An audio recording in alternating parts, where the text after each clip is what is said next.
आप सभी मित्रों का मेरा मैत्रीपूर्ण प्रणाम। साथियों, आज हम अंतर्राष्ट्रीय महिला दिवस के उपलक्ष्य में ये वीडियो बनाने जा रहे हैं और इस वीडियो का जो विषय है, महिलाओं की दुर्दशा का कारण कौन? चूँकि ये विषय बहुत महत्वपूर्ण है इस समाज के लिए और इस समाज के उत्थान के लिए, क्योंकि पुरुष और स्त्री इन दोनों के मिलन से ही ये संसार चल रहा है, ये समाज, ये राष्ट्र चल रहा है। बिना महिलाओं के हम इस संसार की परिकल्पना भी नहीं कर सकते। हाँ, चूँकि आने वाले समय में कुछ चीज़ें अलग होंगी। अब अगर आप रोबोट के बारे में सोचेंगे कि कोई ना भी रहे, पुरुष भी ना रहे और इंसान भी ना रहे तो भी रोबोट रहेगा। मैं उन चीज़ों की बातें नहीं कर रहा। अगर जब तक इंसान को रहना है, एक पुरुष अगर है, तो स्त्री का होना भी उतना ही ज़रूरी है। और स्त्री है, तो पुरुष का होना भी उतना ही ज़रूरी है। दोनों एक दूसरे के बिना इस संसार और सृष्टि चल ही नहीं सकती है। क्योंकि बिना प्लस और माइनस के तो बिजली भी नहीं बनती, ऊर्जा भी नहीं बनता।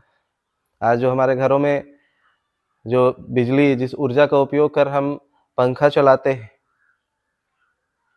या सारे कार्य जो भी कर रहे हैं, वो प्लस और माइनस एनर्जी के मिलने से ही है। तो ये सृष्टि भी उस प्लस माइनस से मिलकर ही बनी हुई है। तो कोई भी एक दूसरे से के बिना संभव नहीं है। ये कोई नहीं कह सकता कि अंडा ज़्यादा महत्वपूर्ण है या मुर्गी ज़्यादा महत्वपूर्ण है, बीज ज़्यादा महत्वपूर्ण है या पेड़ ज़्यादा महत्वपूर्ण है। ये दोनों इसी सृष्टि के हिस्सा है और दोनों का एक समान महत्व है, कोई अलग नहीं। नहीं तो लोग अनेकों सवाल करते हैं कि मुर्गी या अंडा, अंडा महत्वपूर्ण ज़्यादा है या मुर्गी, बीज ज़्यादा महत्वपूर्ण है या पेड़। कुछ का कहना है कि पेड़ से ही फल होते हैं और फल से या फूल होते हैं, उससे बीज आते हैं। कुछ कहते हैं नहीं, बीज नहीं होता तो वो पेड़ कहाँ से लगता। लेकिन दोनों ही एक समान इस सृष्टि में उत्पन्न है और दोनों की उतना ही अहमियत है, दोनों की।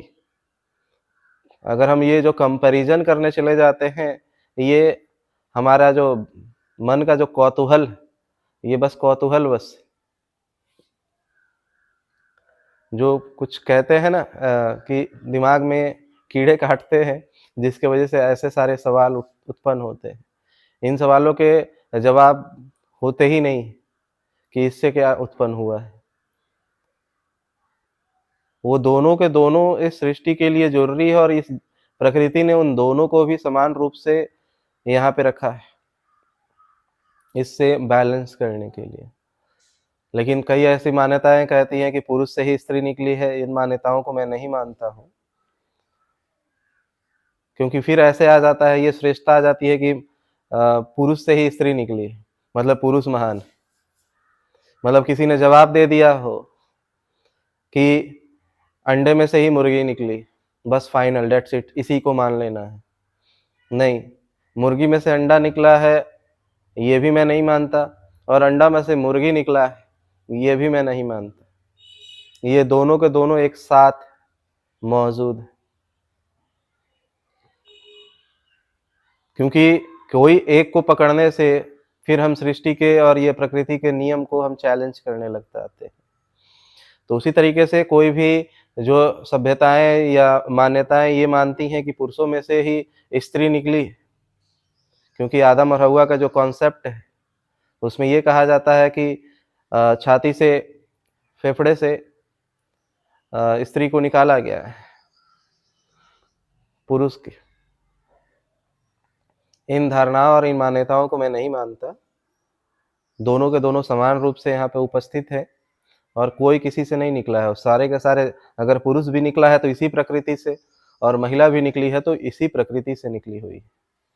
और आज का वीडियो, चूंकि मैं एक आध्यात्मिक व्यक्ति हूँ, मैं कोई सामाजिक और राजनीतिक व्यक्ति नहीं, और ना ही मैं कोई ऐसे बात करने वाला हूँ जो कि आपको खुश करने के लिए है,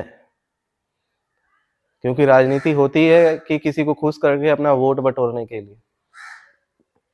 सामाजिक संगठन बने ही हुए हैं आपको खुश करने के लिए, करके अपने संगठन में जोड़ने के लिए। लेकिन मैं आप सभी के सामने एक सत्यता प्रस्तुत करने जा रहा हूँ, और मैं चाहूँगा कि आप इस वीडियो को अंत तक देखेंगे, और जो मैं बातें बताने जा रहा हूँ उस पे आप चिंतन मंथन करेंगे कि कहाँ तक ये बातें सत्य है, क्योंकि सभी को मेरी बातें सत्य लगे ऐसा ज़रूरी नहीं है। गौतम बुद्ध, मोहम्मद जैसे लोगों की भी बातें लोगों ने पूरी तरीके से स्वीकार नहीं की। अगर किसी एक की भी की रहती तो पूरी दुनिया बौद्धमय होता या पूरी दुनिया इस्लाममय होती। ऐसा तो कुछ नहीं है ना। कुछ लोगों को बुद्ध के मार्ग पसंद आए, कुछ लोगों को मोहम्मद के मार्ग पसंद आए, कुछ के जीसस के, कुछ के गुरु नानक के, कुछ के कबीर के, कुछ के रविदास के, कुछ के ओशो के। तो जरूरी नहीं है कि मेरी बातें भी आप सभी को अच्छी लगे, लेकिन मैं अपनी अनुभव, जो कि मेरा अपना अनुभव है आध्यात्मिक और सत्य के रास्ते पे, वो मैं आप सभी से साझा करने जा रहा हूँ। और आज का विषय जो मैंने रखा है, महिलाओं की दुर्दशा का कारण कौन। तो इसका जवाब एक तो मैं पहले दे दूं कि मेरे से पहले जो बुद्ध पुरुष हुए उन्होंने इसके लिए क्या जवाब दिए हैं। सारे बुद्ध पुरुषों ने यही बातें कही कि तुम्हारे दुखों का कारण तुम स्वयं हो, कोई तुम्हारे दुखों का कारण नहीं। अगर तुम दुखी हो तो तुम्हारे ही कारण है, और वो कारण क्या हो सकते हैं? वो कारण अनेकों है। अगर आप ये मानो कि हमें पढ़ने का अधिकार नहीं दिया गया, तो फिर बातें यहाँ पे ये आती हैं कि फिर आप पढ़ने का अधिकार किसी से मांग रहे हैं। नहीं दिया का क्या मतलब है? मैंने भीख मांगा और किसी ने नहीं दिया, बात तो यही हो गया कि मुझे लाकर, मैं लेटा हुआ था, मंगरू बुधवा की कहानी तो आपने पढ़ी ही होगी कि कोई आ करके उनके मुंह में अंगूर डाल दे, मैं जाके नहीं लेने वाला। तो ये मंगरू बुधवा वाली कहानी है क्या आपकी? कोई आकर दे, किसी ने मुझे पढ़ने का अधिकार नहीं दिया, ये बात ही भीख मंगो वाली है। कौन लाकर देगा आपको अधिकार? किससे अधिकार की मांग कर रही है? क्योंकि ये मांग पूरे के पूरी समाज, स्त्री समाज की है, तो कौन किससे अधिकार मांग रही है? जाहिर सी बात है पुरुषों से मांग रही है। एक तरफ आप पुरुषों पे ही शोषण का लांछन लगा रही है, पुरुष ही हमारे दुखों का कारण है, पुरुषों ने हमें पढ़ने नहीं दिया, पुरुषों ने हमें घूंघट में डाला, पुरुषों ने हमें घर से बाहर नहीं निकलने दिया। तो सारे आपके दुखों का कारण अगर पुरुष ही है, क्योंकि कुछ लोगों के ऐसे ही कुछ संगठन ऐसे चल रहे हैं और उनके चूंकि आर्थिक उनके अंदर कुछ टैलेंट नहीं है, तो वो कुछ ही समाज को गाली दे करके या विरोध करके उनके खिलाफ नारा लगा करके, आंदोलन करके कि हमारे सारे दुखों का कारण हम शिक्षित नहीं है, उसके दुखों का कारण ब्राह्मण है, हम नालायक पैदा हुए हैं, उसके दुखों का कारण ब्राह्मण है, हम बटे हुए हैं, इसके दुखों का कारण ब्राह्मण है। मतलब वो A to Z अपने दुखों का कारण ब्राह्मण को देते हैं। दूसरी तरफ आप लोगों की हालत जब सुनने जाओ तो आपका कहना है कि हमारे दुखों का कारण पुरुष है। मान भी लिया, थोड़ी देर के लिए आपकी बात को मान भी लिया, तो ये बताइए कि आपके दुखों का कारण पुरुष है और मांग भी पुरुषों से कर रहे हैं कि हमें अधिकार दे।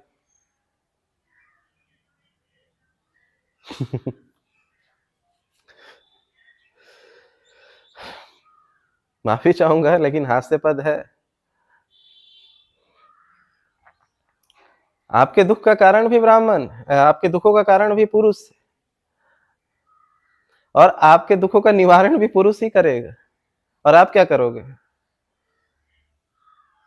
क्या करोगे आप?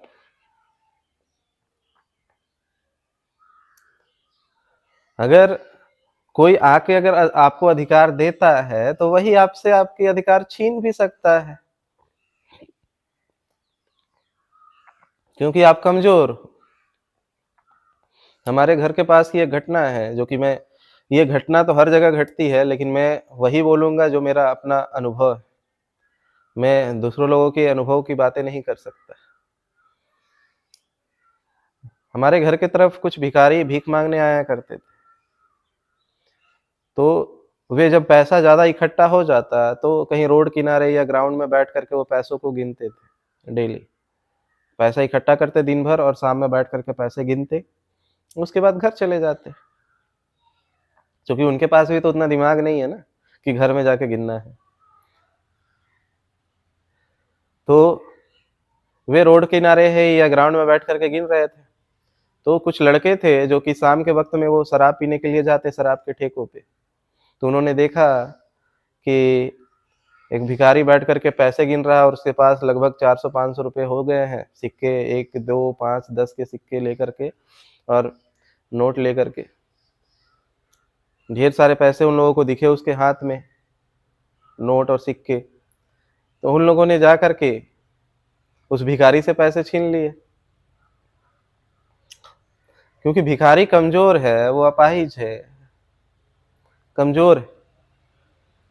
अब वो कमजोर है, इसी के लिए उसको पैसे दिए गए, क्योंकि वो कमजोर है, और वो कमजोर है इसी कारण से उससे पैसे छीन भी लिए गए। तो जो जो समाज जिससे आप मांग कर रहे हैं कि वो आपको अधिकार दे, तो वो आपसे अधिकार छीन भी सकता है।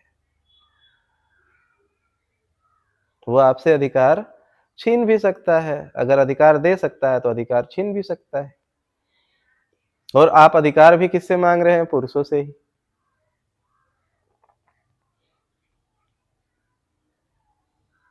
तो मेरा कहने का मतलब है कि आपके दुखों का कारण आप स्वयं हो, क्योंकि आप बचपन से ही जो आपकी मानसिकता है वो ये है कि कोई राजकुमार आएगा, हमें ले जाएगा और अपनी रानी बना के रखेगा। रानी बना के रखेगा। रखेगा शब्द को समझिएगा, रखेगा। और ये रखेगा शब्द किसके लिए उपयोग होते हैं वो बताने की जरूरत नहीं है, क्योंकि आप इतना तो समझदार हैं कि इन शब्दों से समझ में आ जाएगा रखेगा का। क्योंकि आपने सपने भी देखे हैं बिना मेहनत के, बिना कर्म के, और सुख भोगने का, राजयोग भोगने का। आपने सपने देख लिए हैं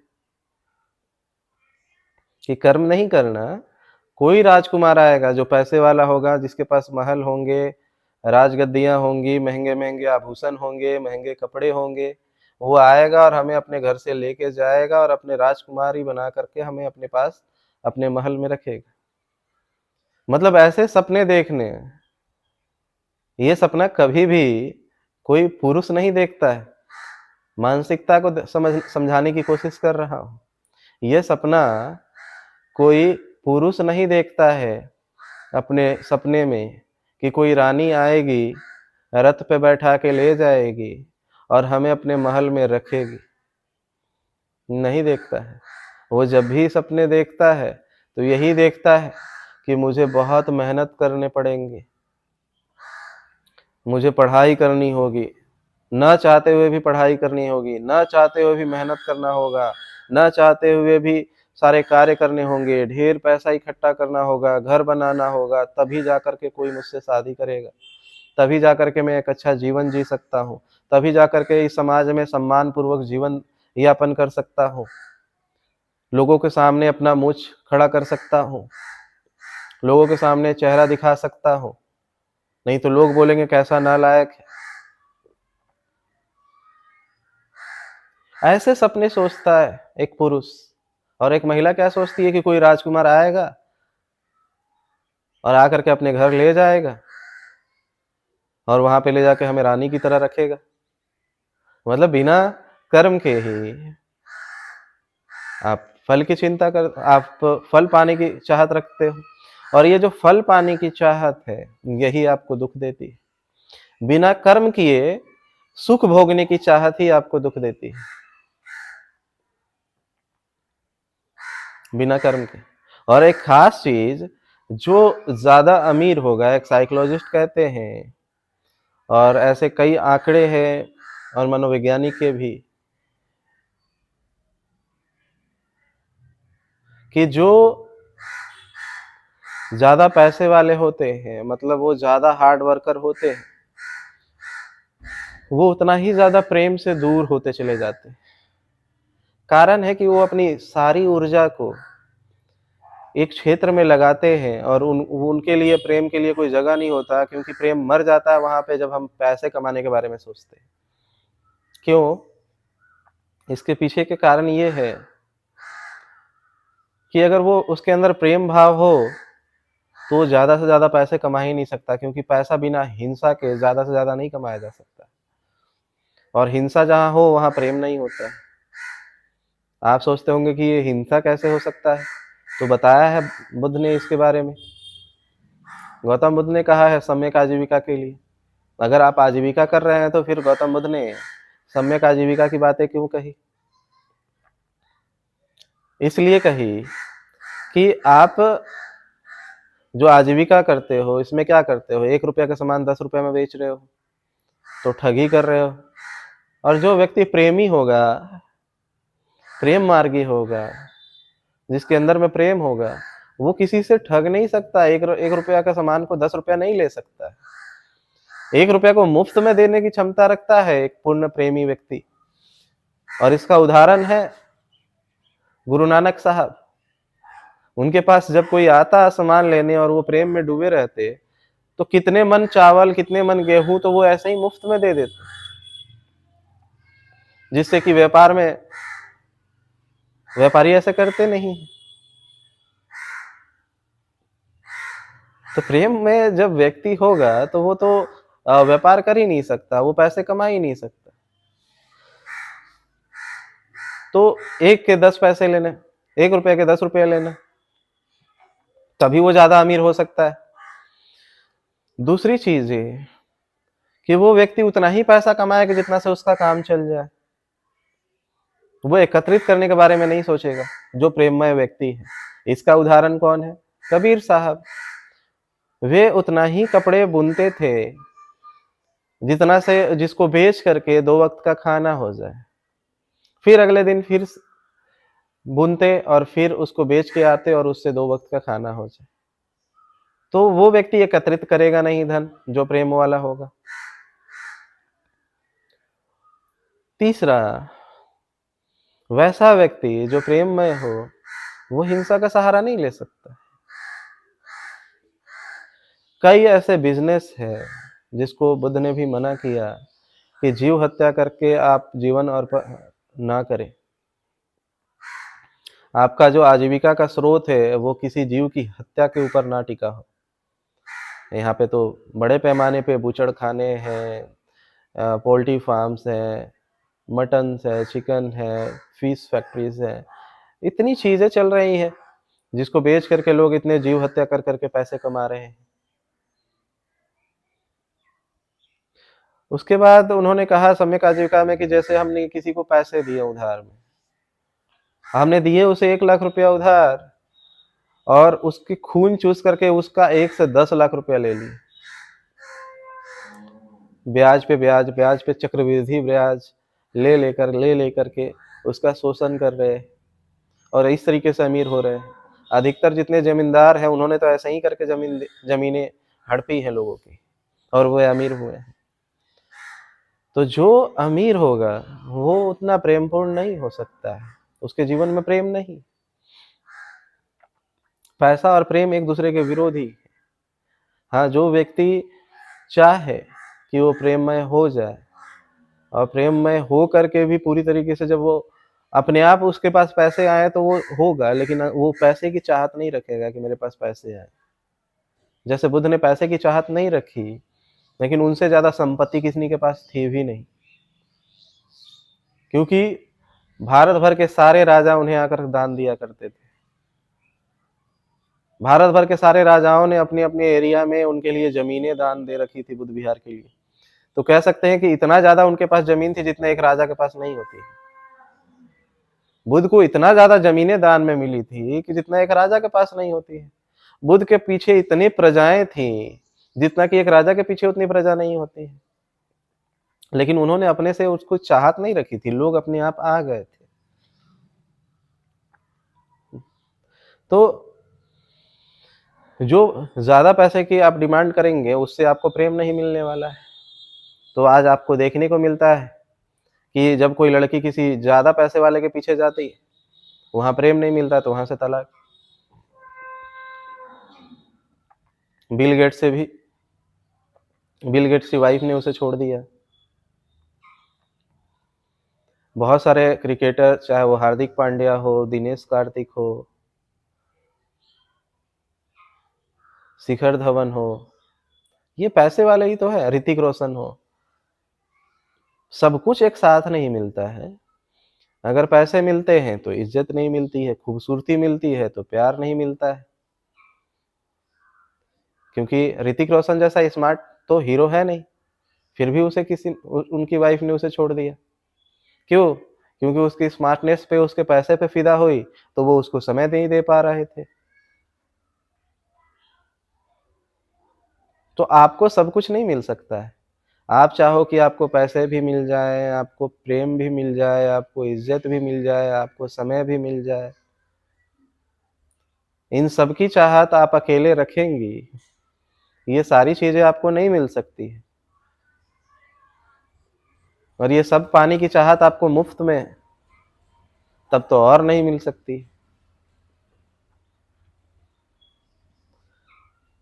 तो आपके दुखों का कारण, इसीलिए मैं कह रहा हूं कि आप स्वयं अपने दुखों का कारण हो, कि आप बिना कर्म किए ये सारे सुख चाहते हैं कि आपको पैसे भी मिले, आपको रेस्पेक्ट भी मिले, आपको प्रेम भी मिले, आपको कोई समय भी दे। कोई मेहनत करने वाला वो आपको समय नहीं दे सकता, क्योंकि आपको पैसे भी चाहिए। अगर वो पूरा आपको समय देने लग जाए, आप ही कई ऐसी केसेस है जब लड़कियों को लगता है कि कोई उसे समय दे, तो अगर कोई उसे ज्यादा समय देने लग जाता है तो ज्यादा समय कौन देगा? जो नालायक बैठा हुआ है, बेरोजगार। तो शुरुआती दौर में उनको वैसा नालायक और बेरोजगार लड़का अच्छा लगता है जिसके पास पूरा समय है, क्योंकि वो बेरोजगार है। लेकिन देखते हैं कि नहीं, उसके पास पैसे नहीं है, तो बाद में उसे छोड़ देते हैं। जो प्रेम देने वाला है उसके पास पैसे नहीं है, जो पैसे दे सकता है उसके पास समय और प्रेम देने के लिए नहीं है। तो सबसे पहली बात है कि आप ये सारी चीजों की जो चाहत है कि एक साथ सब कुछ मिल जाए, ये आपके दुखों को पैदा करती है। और बिना कर्म किए आप एक रॉयल लाइफ जीने की जो चाहत, एक लग्जरियस लाइफ जीने की जो चाहत रखते हैं, ये आपको दुख देता है। आपके दुखों का कारण आप स्वयं हैं। इसीलिए मेरे कहने का मतलब था कि महिलाओं की दुर्दशा का कारण कौन? तो महिलाओं की दुर्दशा का कारण स्वयं महिलाएं ही हैं। मृत्यु का कारण कौन? तो लोगों को लगता है कि मृत्यु का कारण होगा हमारी ब्रेन हेमरेज होगा, कैंसर होगा, लिवर फेलियर होगा, किडनी फेलियर होगा, डायबिटीज होगा, ढेर सारी बीमारियों को हम, एक्सीडेंट होगा, मर्डर होगा, ये सब कारण है हमारे मौत का। ये कारण नहीं है। ये कारण तो डॉक्टर बताते हैं, ये कारण तो संसार में बताया जाता है, लेकिन सत्य ये नहीं है। सत्य है कि वो सारे के सारे कारण जिसे आप कारण समझ रहे हैं, चाहे वो डायबिटीज हो, किडनी फेलियर हो, लिवर फेलियर हो, हार्ट अटैक हो, ब्रेन हेमरेज हो, मर्डर हो या एक्सीडेंट हो, ये कारण नहीं है, ये माध्यम है, मीडियम है। मौत तक पहुंचाने के लिए ये माध्यम बने हैं। कारण तो आपके जन्म ही है। आपका जन्म लेना आपकी मृत्यु का कारण है। जिस दिन आपने जन्म ले लिया उसी दिन तय हो गया कि आप मरोगे। जिस तरीके से लोग कहते हैं कि बुद्ध के धम्म का समाप्त होने का कारण ब्राह्मण या उनके विरोधी विचारधाराएं, नहीं, बुद्ध का धम्म फैलने के पीछे का कारण जो था वही उनके नष्ट होने का कारण रहा। बुद्ध का धम्म अगर पूरी दुनिया में फैला और बुद्ध का धम्म बहुत ज्यादा प्रचार में गया और लोगों ने इसे स्वीकार किया, इसका कारण ये था कि बुद्ध कहा करते थे कि तुम्हारे सुख और दुख का कारण तुम स्वयं, और ध्यान ही तुम्हें इन चीजों से मुक्त कर सकता है। दुखों से मुक्त करने का सबसे एकमात्र उपाय है शील समाधि और प्रज्ञा में प्रतिष्ठित होना। और जीवन में जब तक ध्यान ना हो तब तक आप ना शील में प्रतिष्ठित हो सकते हैं, ना समाधि में, ना प्रज्ञा में प्रतिष्ठित हो सकते हैं। तो जो कारण था बौद्ध धर्म का भारत से उखड़ के जाने का, वो ब्राह्मण नहीं है, वो कोई दूसरी विचारधाराएं नहीं है, वो सिर्फ और सिर्फ ये है कि ध्यान के वजह से ये पूरी दुनिया में बदलाव हुआ और ये ध्यान ही समाप्त हुआ, जिसकी वजह से धम्म भी समाप्त हो गया। बुद्ध का धम्म ध्यान पे आधारित था और बुद्ध के धम्म का समापन भी ध्यान के समापन की वजह से ही हुआ। लोगों के जीवन से ध्यान करना हट गया, लोगों ने शील समाधि और प्रज्ञा में प्रतिष्ठित होना बंद कर दिए, बुद्ध का धम्म यहां से उखड़ गया। उखड़ा तो जो दूसरी विचारधाराएं थी यहाँ पे, उन्होंने फिर उनका राज हो गया।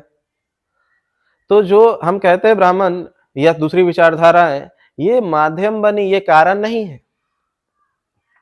कारण तो ध्यान का हटना हमारे लोगों के बीच से। तो महिलाओं की दुर्दशा का कारण महिलाएं स्वयं हैं। कैसे?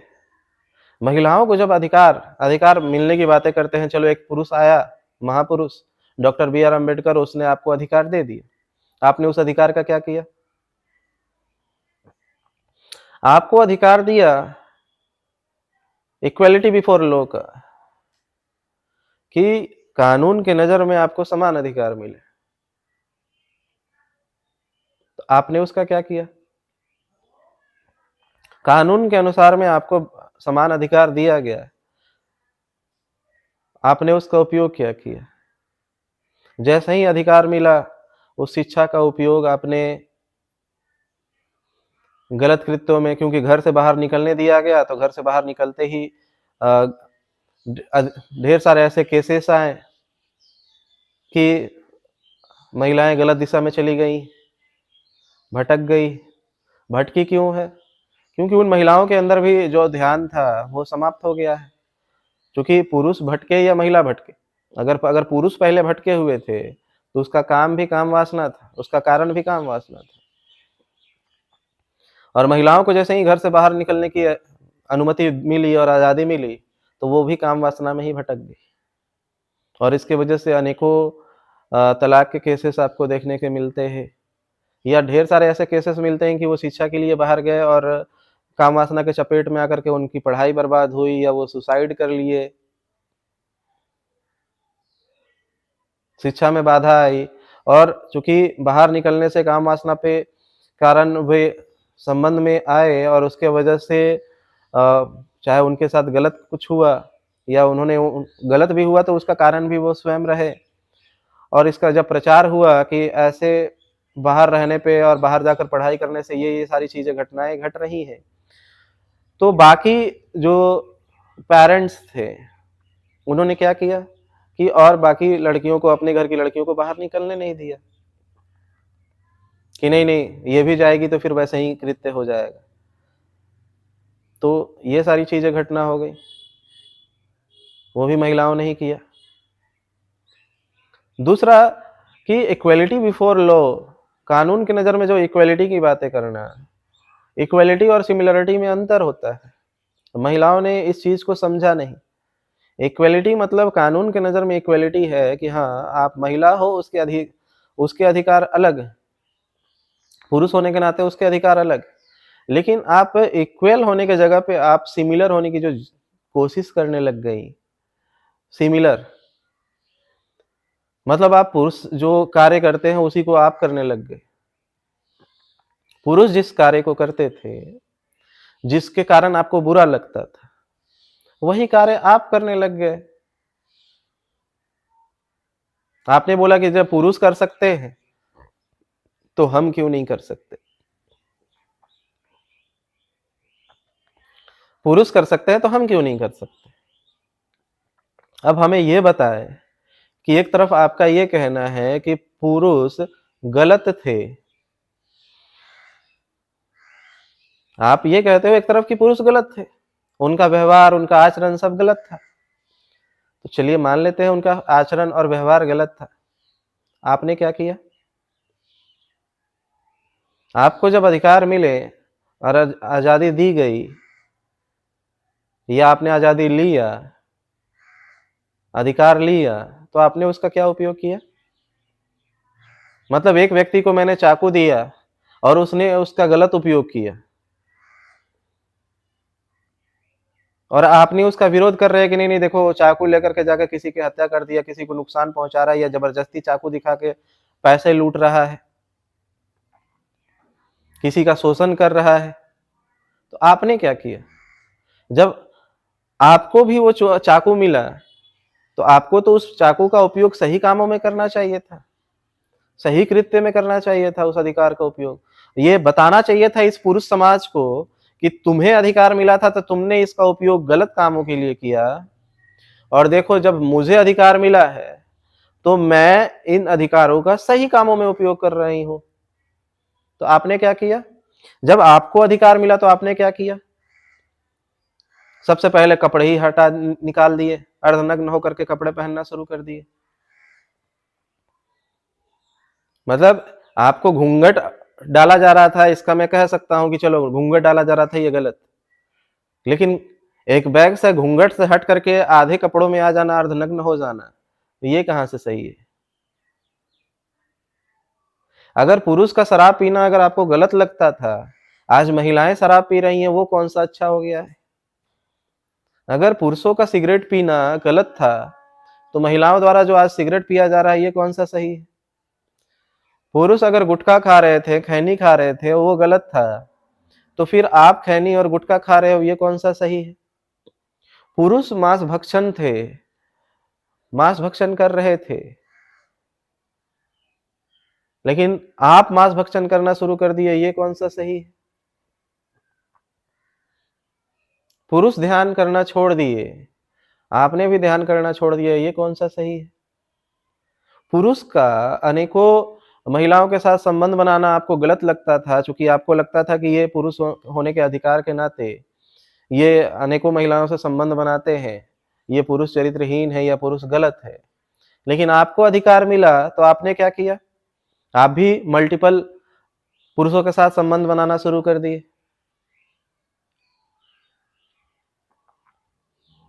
आप उसके जैसा ही तो कृत्य, सिमिलर कृत्य करना शुरू कर दिए।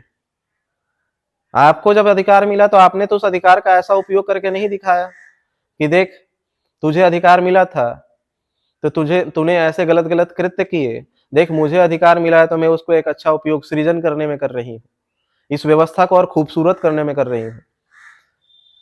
लेकिन जितना पुरुष पुरुष समाज था, जितनी उसकी दुर्दशा नहीं थी, आज महिलाओं को अधिकार मिलने की वजह से ये समाज का उससे ज्यादा गिरा हुआ दुर्दशा हो गया है। आपको तो इस समाज को और ज्यादा खूबसूरत बनाना चाहिए था कि पुरुष समाज जैसा था उससे भी ऊपर उठ जाना चाहिए था, आपको अधिकार मिले तो। आपको तो इस समाज को और चमकाना चाहिए था, लेकिन आपने क्या किया? इस समाज को चमकाने की जगह पे जिन जिन गलतियों को, जिन जिन कुरीतियों को पुरुषों ने अपनाया था, और जिन कुरीतियों को करके पुरुष को आप ताना मार रहे थे या पुरुष समाज को गालियां दे रहे थे या उनकी निंदा कर रहे थे, आज आप कौन सा कृत्य अच्छा कर रहे हैं? क्या एग्जाम्पल सेट कर रहे हैं समाज के लिए?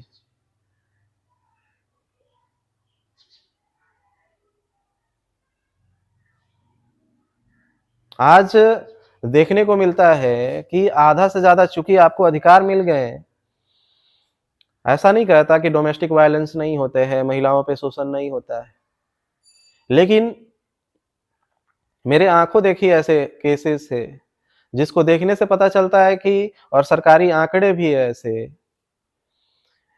कि जो डोमेस्टिक वायलेंस के जो केसेस दर्ज हो रहे हैं थानों में, कोर्ट में, उससे 50% से ऊपर के केसेस झूठे और फॉल्स।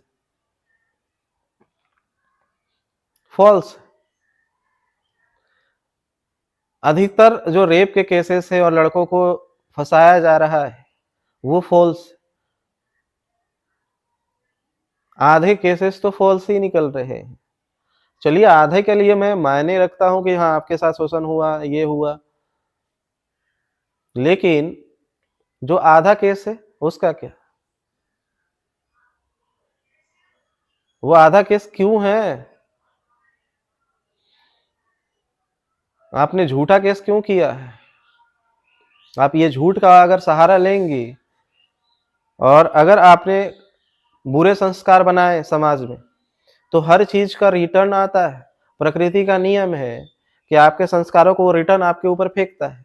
अगर ये स्त्री समाज जो गलत है उनको सजा मिलनी चाहिए, इसके मैं पक्ष में हूं, लेकिन जिनको सजा नहीं मिलनी चाहिए अगर उन्हें भी सजा मिलती है तो उसका रिटर्न जो आपको मिलने वाला है या मिलेगा या मिल रहा ही होगा, उसका क्या होगा? हमने कई ऐसे केसेस अपने घर के आसपास देखे जिसमें झगड़ा कोई और कारणों से हुआ है, कारण कोई और था, झगड़ा हुआ दो लड़कों के बीच में, लेकिन ईर्ष्यावश, दुश्मनीवश, अहंकारवश, ये सारे दोष ही हैं। चाहे वो काम हो, क्रोध हो, लोभ हो, ईर्ष्या हो, द्वेष हो, अहंकार हो, राग हो, ये सारी चीजों के कारण ही समस्याएं उत्पन्न हो रही है समाज में। और ये इसीलिए हो रही है क्योंकि हमारे समाज से धर्म समाप्त हो गया है। धर्म समाप्त कैसे हुआ है? ध्यान समाप्त हो गया है लोगों के जीवन से। और लोग क्या कर रहे हैं कि ईर्ष्यावश और द्वेषवश, बदले की भावनावश, वो कई महिलाएं, मेरे सामने की घटनाएं हैं कि वे अपना ही ब्लाउज और अपने कपड़े फाड़ करके थाने में जाती और कहती हैं कि हमारे साथ जबरदस्ती करने की कोशिश की गई, झूठा केस करती। तो ये हमारे, आप अपनी अधिकारों का गलत उपयोग नहीं कर रहे हैं। आप सोच रहे होंगे कि ये सारी की सारी कमियां हमारी क्यों निकाला जा रहा है। मैं आप ही की निकालूंगा, मैं पुरुषों की अभी नहीं निकालूंगा। पुरुषों की निकालने के लिए मैं अलग से एक वीडियो बनाऊंगा। पुरुषों की कमियां निकालने के लिए मैं पुरुष के दिवस पे कभी निकालूंगा, लेकिन आज महिला दिवस है तो आज महिलाओं की कमी निकालूंगा। और कमी निकालना गलत नहीं, आपकी कमियां आपको दिखाना ये गलत नहीं, क्योंकि अगर जब तक आपकी कमियां आपको नहीं दिखेंगी कि कहां से आप गलत जा रहे हो, तब तक आप उसमें सुधार नहीं करेंगे। अगर एक टीचर, आप कॉपी में अगर बना रहे हो, नोट्स बना रहे हो, और नोट्स को देखकर अगर टीचर ना सुधारे तो टीचर गलत होगा ना। तो मैं इस समाज का टीचर हूं, अगर आपकी कमियां ना दिखाऊं तो फिर आप सुधारोगे क्या? अपने में क्या सुधारोगे अपने में? तो ये चीजें आप में कमियां है, तो ये चीजों को आपको देखना होगा कि हम झूठे केस क्यों कर रहे हैं, हम झूठा कृत्य क्यों कर रहे हैं, जो पुरुषों ने किया वही कार्य हम क्यों कर रहे हैं। अगर पुरुष गलत थे तो फिर आप उसके जगह पे सही कार्य करके दिखाते, एक एग्जाम्पल सेट करते कि नहीं, हमारे हाथ में भी अधिकार आने पे हम ये कर सकते हैं। आपके पास वोट डालने के अधिकार है, आप, आपकी आबादी 50% है, आप चुनाव लड़ करके राजनीति के सहारे भी अपने पावर में आ सकते हैं। और महिलाओं का शोषण महिलाएं ही करती। घरेलू समस्याएं और डोमेस्टिक वायलेंस जिसकी बातें हमने की, ये करने वाला व्यक्ति कौन है? पुरुष करते हैं। पुरुष तो जॉब पे गए रहते हैं। अधिकतर जो डोमेस्टिक वायलेंस की जो घटनाएं आती हैं वो घरेलू होती हैं, घर में, जिसमें सास अपनी बहू को पीड़ित करती है, टॉर्चर करती है। ये भी हमने बहुत देखा है आसपास अपने। इसके भी देखे हैं, वो सारे पहलुओं को हमने बहुत नज़दीकियाँ से देखी है कि सुबह से लेकर के जिस तरीके से टॉर्चर किया जाता है एक बहू को, उस एक महिला जो कि एक बहू है, उसे टॉर्चर करने वाला उसका ससुर नहीं। कुछ केसेस में है, मैं मानता हूँ कि उसके ससुर भी, देवर भी, पति भी टॉर्चर करते हैं, पुरुष करते हैं। उसे तो मैं स्वीकार ही करता हूँ, लेकिन मैं आज बात कर रहा हूँ महिलाओं की, तो इसीलिए मैं सिर्फ महिलाओं की बातें करूँगा। पुरुषों को मैं इसमें से साइड करता हूँ।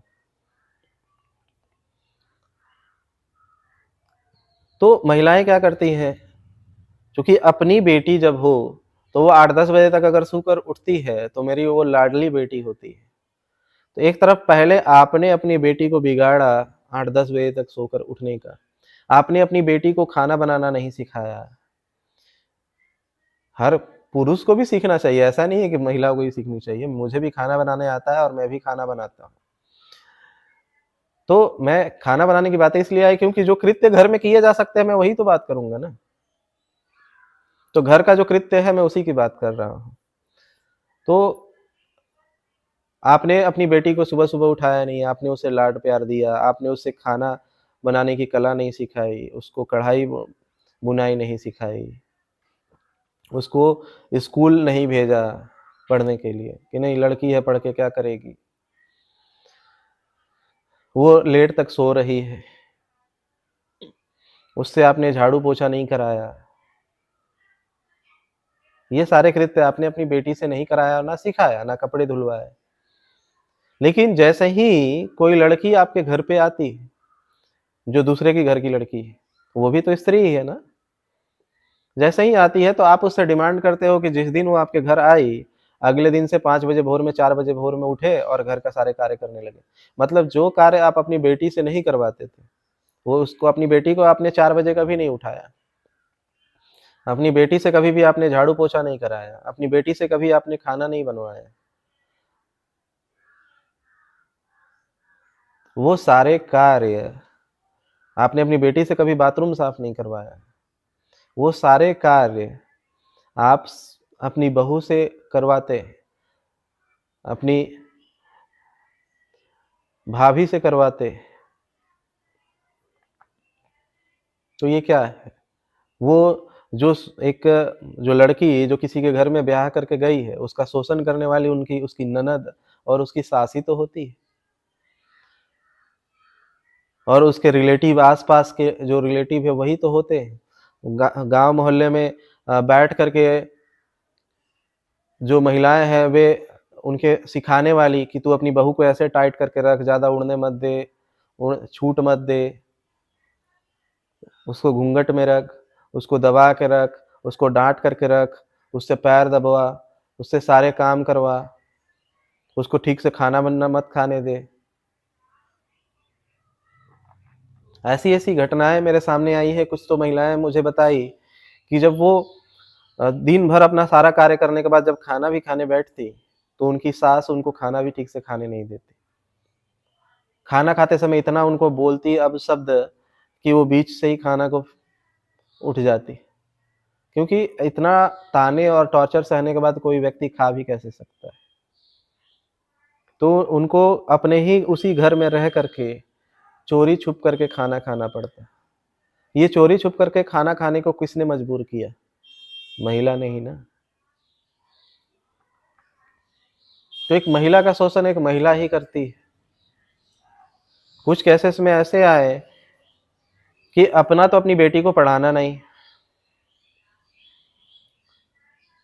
लेकिन जब दूसरों की बेटी अगर पढ़ने के लिए घर से निकलती है, उसके घर वाले अपनी बेटी को पढ़ाने के लिए घर से बाहर भेजते हैं, तो वे पूरे मोहल्ले में ये ढिंढोरा पीटती है कि ये गलत कृत्य करने जा रही है, धंधा करने जा रही है या इसके अफेयर है, तो ये है, उसको इतना ज़्यादा अपने ही एरिया में बदनाम कर दिया जाता है और चारों तरफ से लोगों को, उसके माता-पिता को सुनने को मिलता है कि आपकी बेटी के बारे में ऐसा बोला जा रहा है, वैसा बोला जा रहा है। माँ-बाप मजबूर में, चूँकि बदनामी के डर से, वे अपनी बेटी की पढ़ाई छुड़वा देते हैं। अब बताइए ये बदनामी करने का काम किसने किया? वो भी एक महिला ही करती है। तो महिलाओं की सबसे बड़ी दुश्मन स्वयं महिला ही है। महिलाओं की दुर्दशा का कारण स्वयं महिला ही है। महिलाओं को बिना कर्म किए फल पाने की इच्छा, बिना कर्म किए उन्हें राज भोगने की इच्छा, कि उनको पैसे भी मिले, इज़्ज़त भी मिले, सम्मान भी मिले, प्यार भी मिले, समय भी दिया जाए। ये सारी चीज़ों को एक साथ पाने की जो इच्छा, ये उनको दुःख देती है। और स्वयं दूसरी महिला अपने ही आप एक स्त्री हो के दूसरी महिला स्त्री को शोषण करने की जो इच्छा है, इसका कारण ये भी आप ही करते हो, ये भी स्त्रियाँ ही करती हैं। एक स्त्री दूसरी स्त्री से जलन खाती है, उसके लिए ईर्ष्यालु होती हैं, झगड़ा करती हैं। या डोमेस्टिक वायलेंस में सबसे ज़्यादा सताने के जो काम देखने को मिलते हैं, वो महिलाएँ ही महिला को सता रही होती है। और आज ये हाल हो गया है कि ढेर सारे महिला सशक्तिकरण की बातें कहने वाले संगठन बनाए गए, लेकिन उनका खुद घर में शोषण होता है और वो बाहर महिलाओं को बोलने आती हैं कि हम तुम्हारे शोषण के लिए लड़ाई लड़ेंगे। मेरे पास ही कुछ ऐसे महिलाएँ आईं जो कि बड़े-बड़े संगठन चलाती हैं और माइक पकड़ कर के इतना पुरुषों के विरोध में बोलती हैं कि उन्होंने हमारा शोषण किया, हमें ये करना चाहिए, हमें वो करना चाहिए। और घर में जाकर के फिर उसी पति के पैर छूती है, उसी पति के अपने ही पति के आज्ञा पालन करती है। आज्ञा पालन करना गलत बात नहीं है, पैर छूना गलत बात नहीं है। कहने का मतलब है कि वो गलत भी है इसके बावजूद भी, वो खुद अपना शोषण घर में करवाती हैं। लेकिन माइक जब पकड़ती हैं तो वो ऐसा दिखाने की कोशिश करती हैं कि मैं तुम्हें आज़ाद कर दूँगी। पहले स्वयं को तो आज़ाद कर लीजिए। चूँकि आप ये महिला सशक्तिकरण का संगठन चला भी इसीलिए रही हैं क्योंकि पति कमा करके दे रहा है और आप मुफ्त में घर में बैठे हुए हैं और कार्य कर रहे हैं। क्योंकि आप ये कार्य भी अपने दम पे नहीं कर रहे हैं कि आपको पैसा आप कमा रहे हो, आप अपने पैर पे खड़े हो और आपका खुद का इनकम है और उसके बाद समाज में जाकर के बोल रहे हैं, ऐसा भी नहीं। उनकी कमीनी भी जो महिला सशक्तिकरण की जो महिलाएँ भी हैं अधिकतर, उनके पति उनको कमा के देते हैं। पति के पैसे पे वो राज कर रही हैं। और जा कर के फिर समाज में ये बोलती हैं कि पुरुष शोषण करता है, ये करता है। और वो जब घर में जाती हैं तो उनका पति उनके ही शोषण करता है जो दूसरों को शोषण से बचाने के लिए लड़ाई लड़ रही हैं। वो दूसरों को शोषण से क्या बचाएँगी, पहले तो अपने आप को बचा लें और अपने आप को बचाने के लिए अपने पैर पे खड़ा होना होगा। तो बहुत सारी ऐसी चीज़ें हैं जो देखने को मिलती है जो कि झूठी है।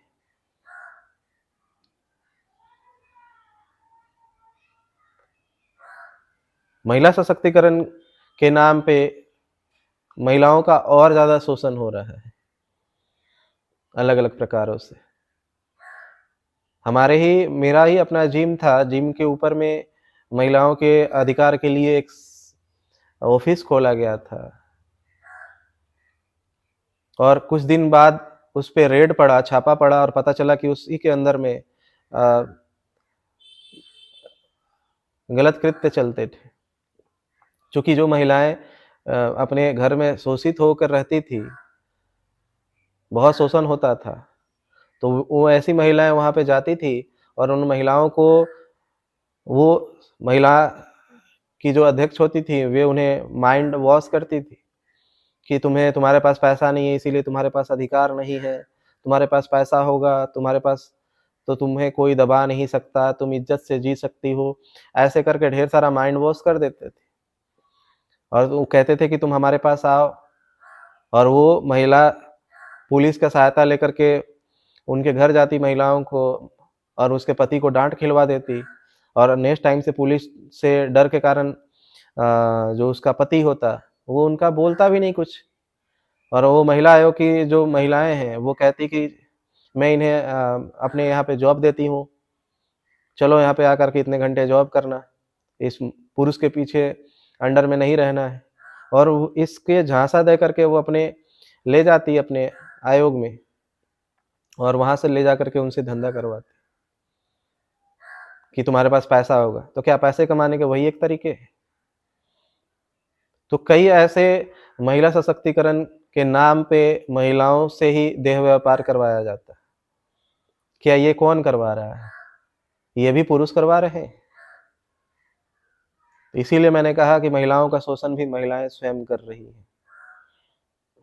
महिलाओं की दुर्दशा का कारण स्वयं महिलाएं हैं, कोई और नहीं। अगर आपको अधिकार मिले हैं, आप अधिकार अब मत मांगो, आपको इतने अधिकार मिल चुके हैं। डॉक्टर बी आर अम्बेडकर के द्वारा दिए गए संविधान में स्त्रियों के लिए इतने अधिकार दिए गए हैं। आप एक उदाहरण सेट करो, एक आदर्श, कि हमें अधिकार मिले हैं, तुम्हें अधिकार मिले थे पुरुषों को, तो तुमने उसका उपयोग गलत कृत्य के लिए किया। आज हमें अधिकार मिले हैं, तो मैं इस समाज को, जितना समाज जहाँ पे था उससे भी उसे ऊपर उठा करके हम ले जा रहे हैं, और इस समाज में हम एक बड़ा बदलाव करेंगे। तो आप समाज में बदलाव करो ना, सृजन करो। पुरुष जो कर रहे हैं उसके जैसे कृत्य मत करने लग जाओ कि आप सिगरेट पीने लग जाओ, शराब पीने, नशे का उपयोग करने लग जाओ, डांस बार में जाने लगो, अर्धनग्न हो जाओ, पुरुषों को पैसों के लिए गलत डोमेस्टिक वायलेंस और केसेस में फंसाओ। ये कार्य मतलब करने लग जाओ, इससे आप अच्छे नहीं कहला जाओगे। आप तो फिर, अगर पुरुष घटिया है तो आप भी घटिया हो जाओगे, पुरुष गलत है तो आप भी गलत कहलाओगे। आप कुछ अच्छा करके दिखाए, उन्होंने समाज का विनाश किया है, तो आप समाज का सृजन करके दिखाओ। और आपके पास एक सबसे बड़ी क्षमता है, और वो है बच्चे पैदा करने की क्षमता, जो प्रकृति ने आपको दे रखी है। वो जिस गर्भ को एक अच्छा संतान पैदा करने के लिए उसका उपयोग किया जा सकता है, उस गर्भ का उपयोग एक अच्छा व्यक्तित्व पैदा करने के लिए किया जा सकता है, एक बुद्ध पैदा करने के लिए किया जा सकता है, एक डॉक्टर बी आर अम्बेडकर पैदा करने के लिए किया जा सकता है, भगत सिंह, ऐसे कई जो महापुरुष हुए, कई ऐसे महापुरुष हुए हैं। स्वामी विवेकानंद हो गए, बुद्ध हो गए, महावीर हो गए, जीसस मोहम्मद हो गए। ये लोग भी किसी न किसी माँ के गर्भ से ही तो पैदा हुए ना। और वैसा गर्भ कैसे मिलता है, वैसे गर्भ से बच्चे कैसे पैदा होते हैं? जब एक स्त्री कुंवारी होती है, एक स्त्री जब वो शुद्ध होती है, और शुद्ध होने की एक ही स्थिति है कि महिलाएं अपने जीवन में ध्यान को शामिल करें, शील समाधि और प्रज्ञा को एक जीवन में अनुशासन लाए, समाधि की तरफ बढ़े, प्रज्ञा को जागृत करे, और अपने गर्भ को शुद्ध करे। मल्टीपल पुरुषों से संबंध बनाना, जैसे पुरुष मल्टीपल अनेकों महिलाओं से संबंध बनाती थी, तो पुरुष गलत थे, क्योंकि पुरुष अनेकों महिलाओं से संबंध बनाते थे। तो अगर अनेकों पुरुषों से संबंध बनाएंगे तो आपका गर्भ शुद्ध नहीं हो सकता है। तो आप अपने गर्भ को शुद्ध रखो, शुद्ध करो, शील समाधि प्रज्ञा में प्रतिष्ठित हो, अपने जीवन में ध्यान को शामिल करें, और अपने गर्भ को इतना शुद्ध बनाएं कि वैसे शुद्ध गर्भ में बुद्ध जैसे व्यक्ति पैदा हो सके, महापुरुषों जैसे व्यक्तित्व उस गर्भ से जन्म ले। क्योंकि कभी भी दूषित गर्भ से अच्छे बच्चे पैदा नहीं होते हैं, महापुरुष पैदा नहीं होते हैं, बुद्ध पुरुष पैदा नहीं होते हैं, एक वैज्ञानिक पैदा नहीं होता है। एक अच्छा व्यक्तित्व वाला महापुरुष एक अच्छे गर्भ और शुद्ध गर्भ से ही पैदा होता है। तो कम से कम अपने गर्भ को ही शुद्ध करके रखे, अपने गर्भ को ही शुद्ध रखे। नहीं तो आईपीएल की गोलियां, तो जैसे गांवों में लोग चने के भूजे खाते हैं, वैसे आजकल की महिलाएं आईपीएल की गोलियां खा रही हैं। मेरी बातें कड़वी लग सकती है, लेकिन सत्य है। आप अपने में सुधार लाइए। पुरुष गलत है, वो उनके कर्म उनको अपने मिलेंगे, लेकिन आपके कर्मों की सजा आपको मिलेगी, आपके कर्मों के फल आपको मिलेंगे, ये सत्य है। और आप एक महान बदलाव कर सकती हैं, क्योंकि इस समाज में डॉक्टर बी आर अम्बेडकर साहब ने भी ये मांग की थी कि मैं आप सभी महिलाओं से और कुछ नहीं चाहता, बस इतना चाहता हूँ कि आप अपने गर्भ से मेरे जैसे बच्चे पैदा करें। तो डॉक्टर बी आर अम्बेडकर साहब ने भी यही मांग की थी और मैं भी आपसे यही मांग करता हूँ कि आप अपने गर्भ को इतना शुद्ध रखें कि आपके गर्भ से कोई बुद्ध पुरुष और महान पुरुष पैदा हो सके, क्योंकि ये जन्म देने की क्षमता आप ही के अंदर है, संस्कार देने की क्षमता आप ही के अंदर है। आप ही अपने घर के बच्चों को अच्छे संस्कार दे सकती हैं, क्योंकि अधिकतर समय बच्चा आप ही के पेट में रहता है, अधिकतर समय बच्चा आप ही के अंदर पाल पोषण में ही बड़ा होता है, आपके ही नज़र में। तो आप उसे अच्छा संस्कार दें, क्योंकि आप अपने बेटियों को अगर वो उनके लिए आप ऐसे शब्द नहीं बोलते हैं, लेकिन अगर अपने बेटे हो तो बेटे के लिए ये शब्द बोलते हो उसके दिमाग में कि मेरा बेटा इतना खूबसूरत है कि इसके पीछे हज़ारों लड़कियाँ मरेंगी। ये माइंडसेट डालना भी बंद करें, क्योंकि आप अपनी बेटियों को लेकर नहीं कहते कि मेरी बेटी के पीछे हज़ारों लड़के मरेंगे, ऐसी बातें आप नहीं कहते। लेकिन अपने बेटे के दिमाग में डालते हैं कि मेरा बेटा इतना स्मार्ट और खूबसूरत है कि इसके पीछे हज़ारों लड़कियाँ मरेंगी। तो उसके बचपन से ही उसका माइंडसेट भरा जाता है, बचपन से ही उसे इस तरीके से पाला जाता है कि पुरुष से काम बच्चे जो लड़का होता है उससे कार्य नहीं करवाए जाते और महिला से कार्य करवाए जाते हैं, लड़की से कार्य करवाए जाते हैं। तो ये भेदभाव भी एक माँ ही डालती है बच्चे के अंदर में कि अपने बेटे से कार्य नहीं करवाती लेकिन अपनी बेटी से कार्य करवाती है। तो ये माइंडसेट भी इनइक्वालिटी वाली, असमानता वाली एक माँ ही डालती है। तो आप अपने घर में ही ऐसा माहौल बनाएं कि जो कार्य आप अपने बेटे से करा रहे हैं वही अपनी बेटी से कराएं, और जो कार्य अपनी बेटी से करा रहे हैं वही अपने बेटे से कराएं, और वो संस्कार डालें। अगर आपको दूसरों की बेटियों में कमियां नजर आ रही हैं तो अपनी बेटियों में भी कमी देखने की कोशिश करें और ये क्षमता रखें। दूसरों को गलत कहने से पहले अपनी गलतियों को देखने की क्षमता विकसित करें अपने अंदर में, तो ज़्यादा लाभ होगा। आप जिस तरीके से अगर कोई लड़का किसी लड़की के साथ में व्यभिचार करता है, गलत करता है, बलात्कार करता है, तो आप उसके लिए मृत्यु दंड का जिस तरीके से आप मांग करते हैं रोड पे उतर करके, तो किसी दिन अगर आपके घर का अगर कोई लड़का अगर इस व्यभिचार करता है किसी लड़की के साथ में, तो आप उसी दमखम के साथ थाने में और पुलिस में जाके कंप्लेन करें, जिस दमखम के साथ आप रोड पे उतरती हैं दूसरे लड़कों के विरोध में, जो आपके घर के नहीं हैं, उन लड़कों के विरोध में आप उतर जाते हो कि उसने उस लड़की के साथ में, बेचारी लड़की के साथ में व्यभिचार किया तो उसको सजा मिलनी चाहिए और फांसी की सजा मिलनी चाहिए। ऐसी मांग करने वाली महिलाएं जब अपने घर का ही लड़का अगर ये व्यभिचार करता है तो उसे छिपाने की जो कोशिश करती है, तो इसमें उतना ही आप भी भागीदार हो जितना गलती लड़के की है और पुरुष समाज की है, उतनी ही गलती आपकी भी है, क्योंकि आपने भी छुपाया है। और जितने बलात्कार और व्यभिचार के केसेस थाने में दूसरे लोगों के द्वारा जो किए गए जो व्यभिचार है, उनके केसेस नहीं है, उससे ज़्यादा घरों में महिलाओं के ऊपर शोषण होता है और व्यभिचार होता है। क्योंकि ये महिलाएं के साथ अगर बाहरी कोई व्यक्ति व्यभिचार करता है, तो ये तुरंत थाने पहुंच जाती हैं और थाने में जाकर के केस दर्ज करती हैं और उतनी ही कठोरता से वो लड़ाई लड़ती हैं। तो जब आपके घर का ही व्यक्ति अगर आपके साथ गलत हरकत करता है या आपका व्यभिचार करता है, तो आप उतने ही दमखम से उसके खिलाफ भी केस लड़ने की दम रखें, हिम्मत रखें कि अगर आपका घर का भी कोई व्यक्ति अगर आपके साथ कुछ गलत करता है, तो आप उतना ही दमखम से उसके खिलाफ जाकर के लड़े और उसका विरोध करें और केस करें, जितना दमखम से अगर कोई बाहरी व्यक्ति आपके साथ व्यभिचार करता है तो आप करती हैं। लेकिन नहीं, अधिकतर देखा जाता है कि आधे से ज़्यादा केसेस जो बलात्कार के हैं उसके दोगुने केसेस घरेलू व्यभिचार के,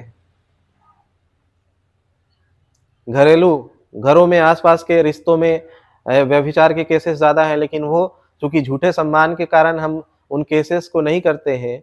अगर आपने उन लड़कों को जो आपके घर के हैं और उनके ऊपर जो व्यभिचारी हैं, उनके ऊपर अगर आपने एक्शन नहीं लिया, अगर उनके ऊपर आपने केस नहीं किया, अगर उनको आपने सजा नहीं दिलवाई, तो वो आज आपका शोषण किए, कल जाके बाहर किसी लड़की का शोषण करेंगे।